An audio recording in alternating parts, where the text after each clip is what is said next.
All right, what a wonderful first session we had this morning. We had some great speakers, some challenges, some inspiration, and lots to already fill your ketes this morning. And this next section is going to be no different. So I'm looking forward to it, and I hope the rest of you are too. So this next session is another that many attendees have responded to with lots of oohs and ahs. We want to know more about lived experience voices, and we want to do better. We've got 4 amazing people coming up onto our stage very shortly: Whaea Merle Samuels, Gary Sutcliffe, Karōria Johns, and Alexandra Nicholas, who all bring a wealth of experience on the kaupapa to us. Alex will support the rich kōrero from our lived experience advisors, and I've been told they will also keep them to time. No pressure. Please hold mai te paki for Whaea Merle, Gary, Karōria, and Alex.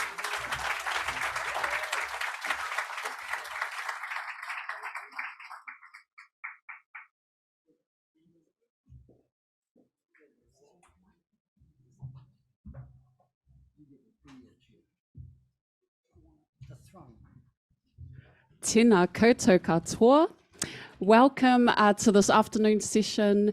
Whaea's fighting me. She wants me to sit on the special seat, but I'm telling her, no, Whaea, that's specifically for you. But yeah, I just want to welcome you back to our afternoon session and to this cup of tea kōrero that we're going to have with 3 really special people that I get to host in this afternoon. So ko wai au, ko whakarongaroa toku maunga, ko utukora tuku awa, ko te popoto toku hapu, ko Ngāpui, Ngāti Raukawa, Rarotonga, me Mangaia toku iwi, ko Alex Nicholas toku ingoa. And I have the very minor role this afternoon after our food to hand over to these guys to take to be the stars of this little kōrero, and I'm going to host them through, and as I've been reminded, keep to time. So our lived experience advisors, these are key roles within the collaborative. I've come to learn more about what they do. I personally am supporting the collaborative with some community engagement stuff, and a plug, I've got a session this afternoon, just saying. Because I have the mic and I can do that. But my background is in health. I've worked in DHBs, I've worked in primary healthcare more recently, but my heart is really about communities and elevating whānau voice, which is exactly what this session is about. Arguably one of the most important sessions. I can also plug that as well. So yes, last night we started the session with kai. We had dinner with the team, and while others might think, oh yeah, that's just, you know, what you do when you're at conference or symposium, whatever, for us it was really important in laying the ground for this session relationally, and of course with some really yummy kai.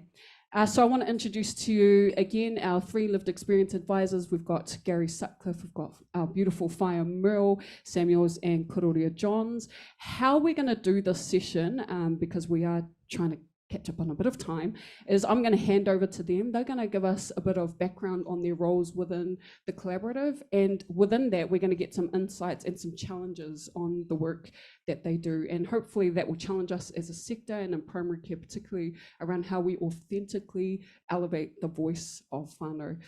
Incredibly important. So what I've learnt, and if I get this wrong, I'm rewriting the structure of this organisation, but these roles are incredibly important. They are prominent within the organisation. So Gary and Whaea Merle sit on the governance board, which you would have seen earlier within the structure of Collaborative Aotearoa. And Whaea Merle was also an important voice and incredibly involved in the rewriting of the enhanced model of care for healthcare homes.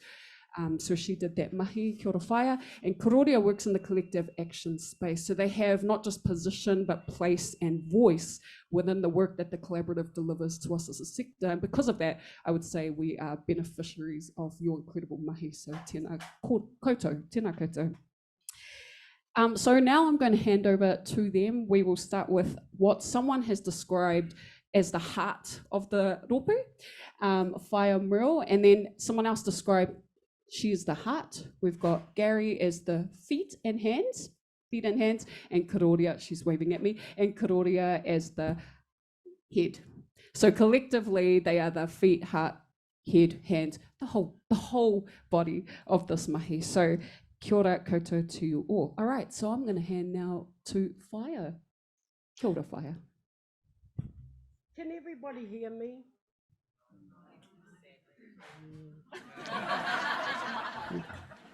Ka pai nai nei, ko whakaronga koutou. Kia ora mai tata katoa. Ko koutou rau rangatira mā e noho mai nei ki te whakarongo.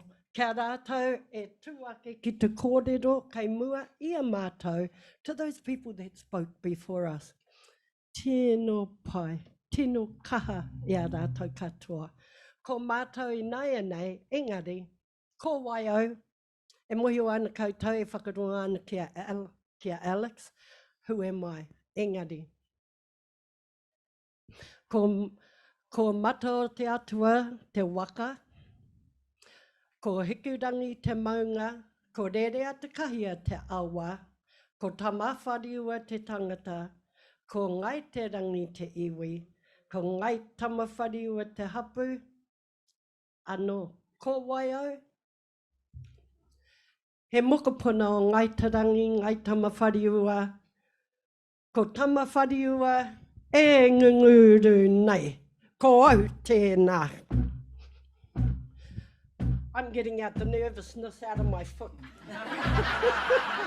Because it is hard to sit amongst the group and know what I'm going to say, considering we are, I think you call it au natural, where we are coming off what has been given and what has been shared. Today, the kōrero is about elevating whānau voices. And you know, for many of you, you will have heard the saying, first you'd know it as a shared voice, but you would have heard it for things like, I really hate going to the doctor because of the waiting times. It's not getting any less. Or maybe it was something about just feeling displaced. Did you feel biased culture?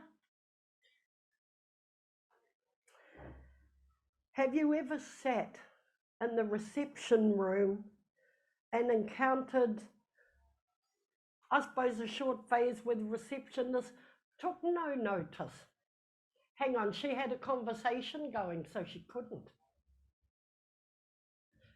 I believe because I have had whānau, you have had whānau, that may have uttered something very similar to these things. What I know now, being a consumer in this space, is that this is necessary in every organisation and collaboration, that there be a space for consumer, that we can feed back and tell you what our whānau concerns are, what is happening with them. Because if you yourself, before this knowledge and the expression of the kupu that you use within this health environment, you'd say, nah, I'm just sore. But today, you would use another group of words. No, pain doesn't elude me, or, oh gosh, I really like that medication. It is more than that now. I believe that even for myself in this space, I have come to know, not only am I grateful for having a place on the governance board in this space, that I can help to share. I never knew when I took up the seat that I was not coming here just for me. Nearly 4 years later, I realized I am here for all our people. This was never something that I set out thinking, right, all for our people. I didn't think that because I wasn't sure of the space or even the concerns that were out there, to know that one day I'd come and I'd sit before you and share to you what it was when we found out that we could elevate whānau voices.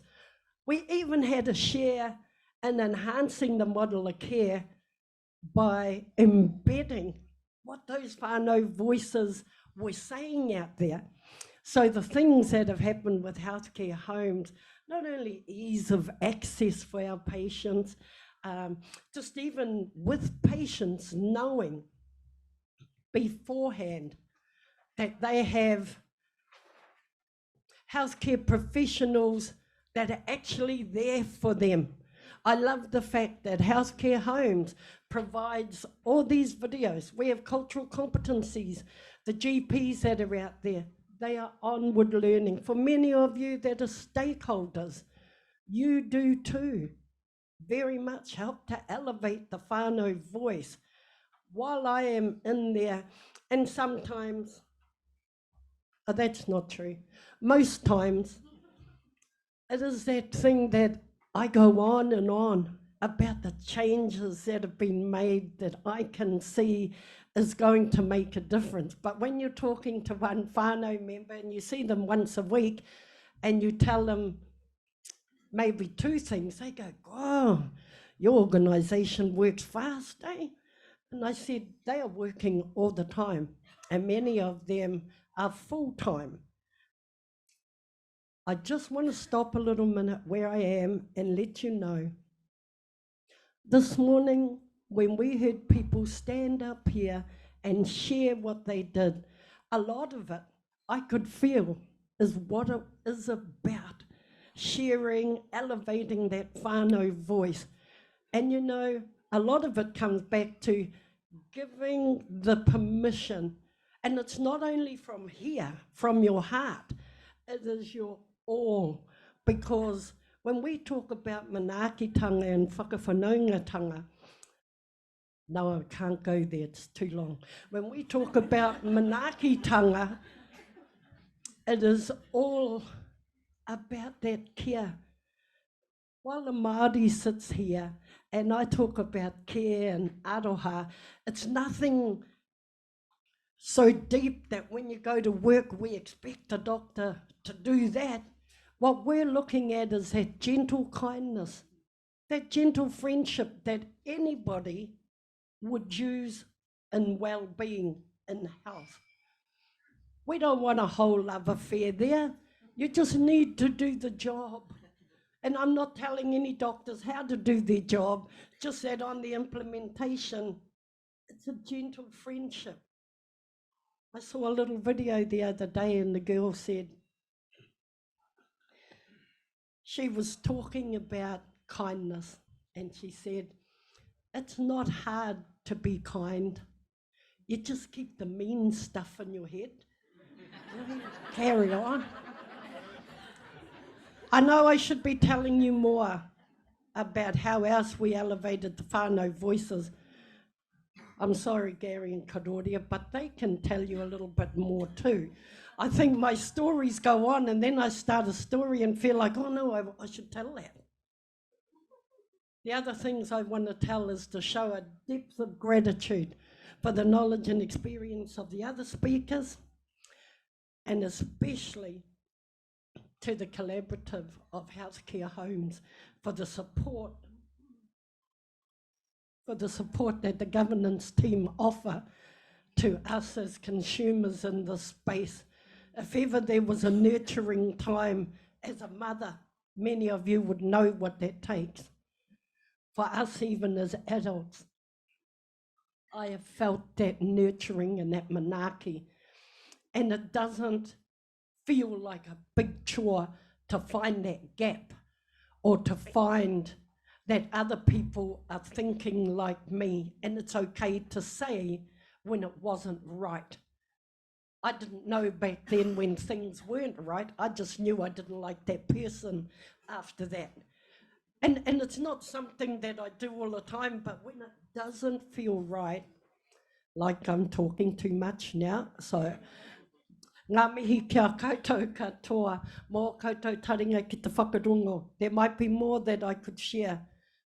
Time will give it an afternoon. So I'd like to pass it on to Gary to continue sharing, elevating whānau voices e hoa. Is that what we're here for, is it? It's on? Yep. Hey. It's like an ice cream, eh? Don't need it.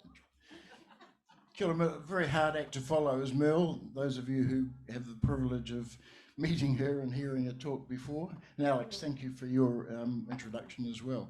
He tangata o te tiriti aho ko Pakeha toko iwi, Ko Wallace Sutcliffe, toko mātua tupuna no Lancashire, ko Ellen Rimmer, toko whaea tupuna, ko Bert Sutcliffe, toko mātua, ko Norma, toko mama, ko Gary Sutcliffe, toko ingoa, tangata whai ora.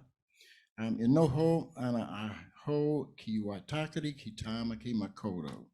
E nai nei no reira, tēnā koutou, tēnā tātou katoa.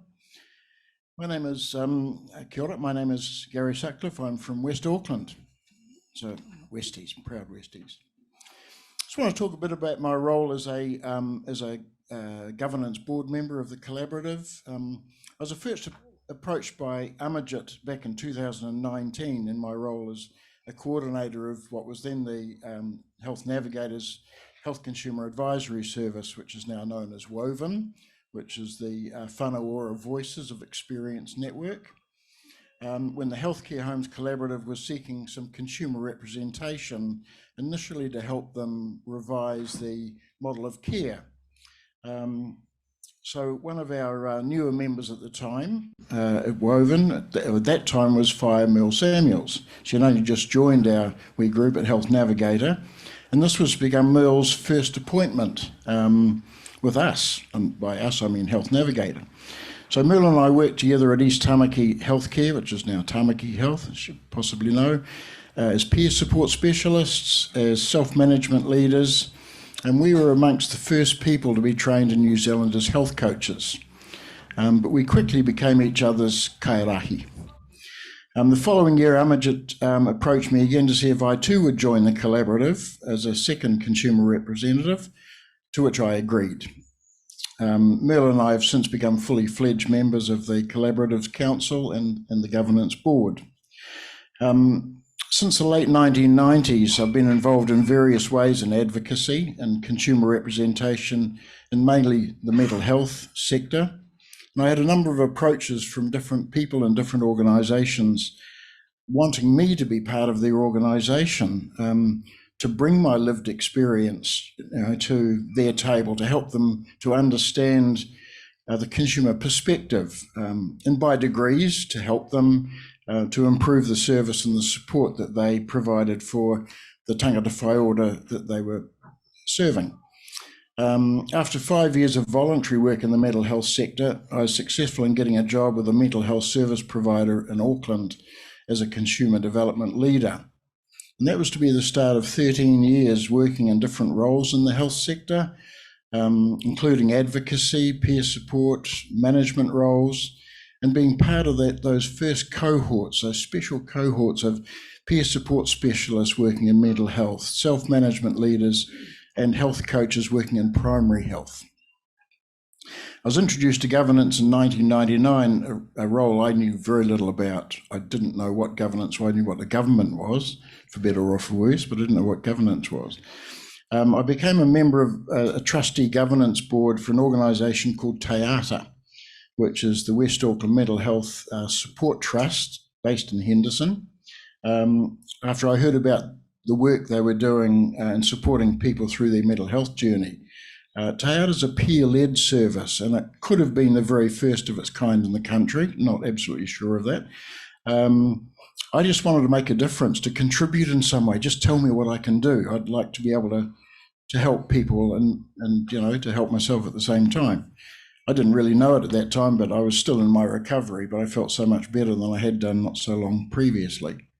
I was on that governance board for 14 years, and it was a big part of turning my life around and seeing things in a different light. I've since then been involved in a number of governance roles. All of them have wanted me for my lived experience, first and foremostly, not any other qualifications, of which I have few, skills or knowledge that I brought to the table. And I was to learn that consumer perspective of lived experience is one to be valued, both in terms of how the consumer perspective can help the people, in terms of my feelings of making a contribution, and for the organisation concerned to get an insight into what life was like for the service user and how they could learn from that. I have to say that in those early days, there may have been an element of box ticking for some of those organisations. I was probably a wee bit blind to it at the time, but I can now realise that's what it was. And to say that they had consumer representation sitting around the board table, we've got a consumer tick. However, I am pleased to say that those experiences have become less as organisations have come to realise the value of having lived experience as an integral part of their governance. And healthcare homes and Collaborative Aotearoa are leading in that as well. It's about giving and taking. I can give them the benefit of hearing my experiences, both the journey through illness and recovery, and of the people and services that have helped, and also whānau and networks that I connect with. So in INA, my introduction to Collaborative Aotearoa in 2020, being part of its governance board, has been one of the most satisfying roles that I have had in the health sector. I'm also delighted that consumer involvement and participation and seeking and valuing the lived experience is firmly embedded into the culture, the kaupapa and the tikanga of this collaborative. Ngā mihi. Right, I should check first. How long have I got? 1 minute. 1 minute, okay. Yeah, cool. Can I just grab those notes too? Because there's so much that's come out of listening to my colleagues that I want, but I also want to make sure that I'm delivering as much value as I possibly can for all of you.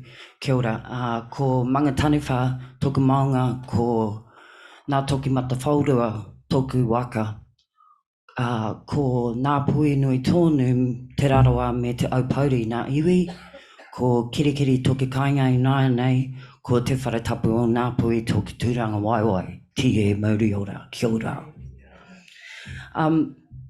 My role in the collaborative, I'm the most recent addition to the lived experience team. It's been an absolute joy and an absolute pleasure because of the pioneers that have walked before me. The collaborative itself, I think, has a really good awareness and focus on capacity building. They're looking to embed that voice into every aspect of what they do. It's valued equally, it's not elevated. They're creating space where it's equal, where it has just as much value as every other voice at the table. And they're doing that across the organisation. So that would be one thing I'd really like to highlight, is that capacity, that focus on capacity building, because I'm not at the governance level yet, but I know that there are other places where I work where I'd love to be, because they don't have a voice like mine. Places like this, I know that I'm supported to learn that. It might not be applicable here, but it'll reverberate into the other spaces. I'd say to people a lot of the time, you know, my job is to make myself redundant. I want to be the woman that knows that the spaces I've walked in now, my mokas are going to be totally safe in there. There's going to be space and they're going to be expected to be there. So that capacity building, I think, is a focus that I would offer you as a widow. Do that across every level of your organisations, your mahi, your approach. What else did I want to touch on? Oh, one of the things I'm really well known for saying is, I may forget every word you've ever said to me, but I will always remember how you made me feel, right?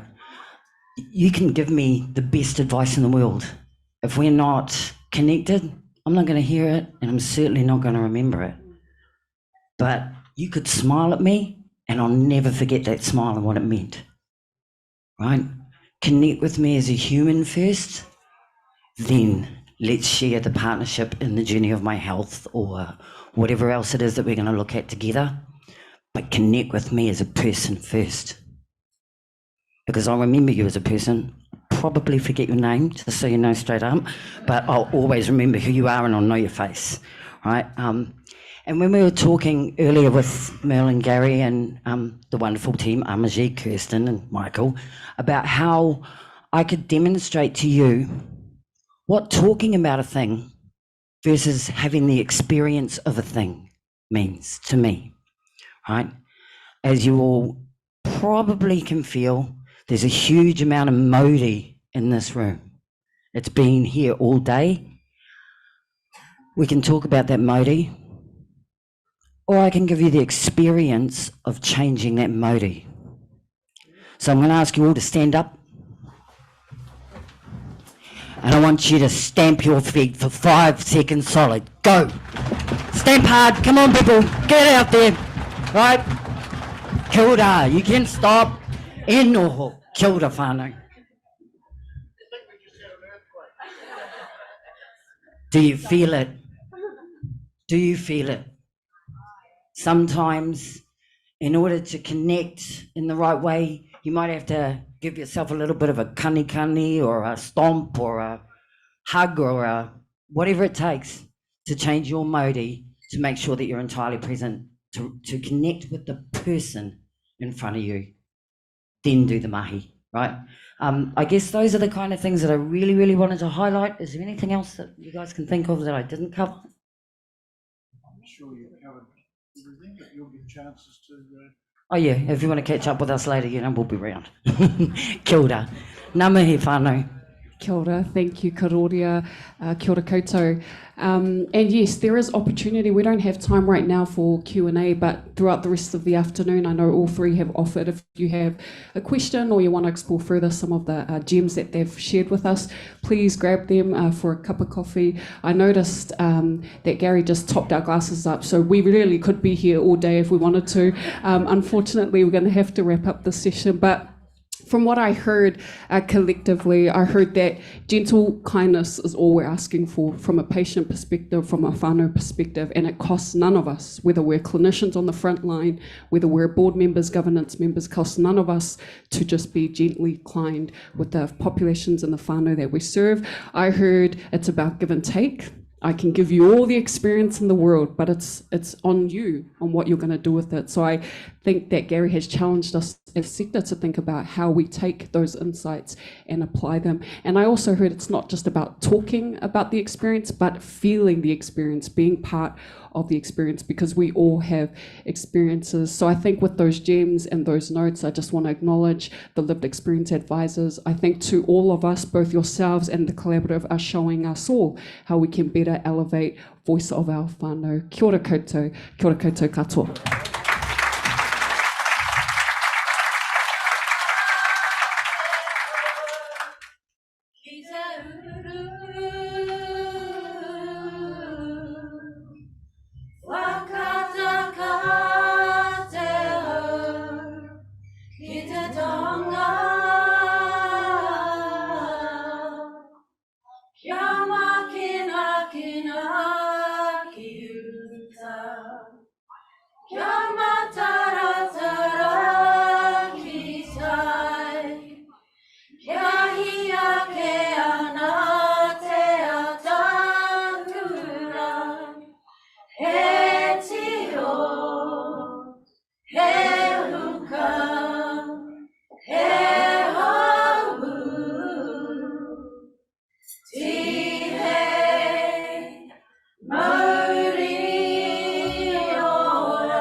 Kia ora ngā mihi kia koutou for that wonderful kōrero and for just sharing with us your beautiful stories and those words.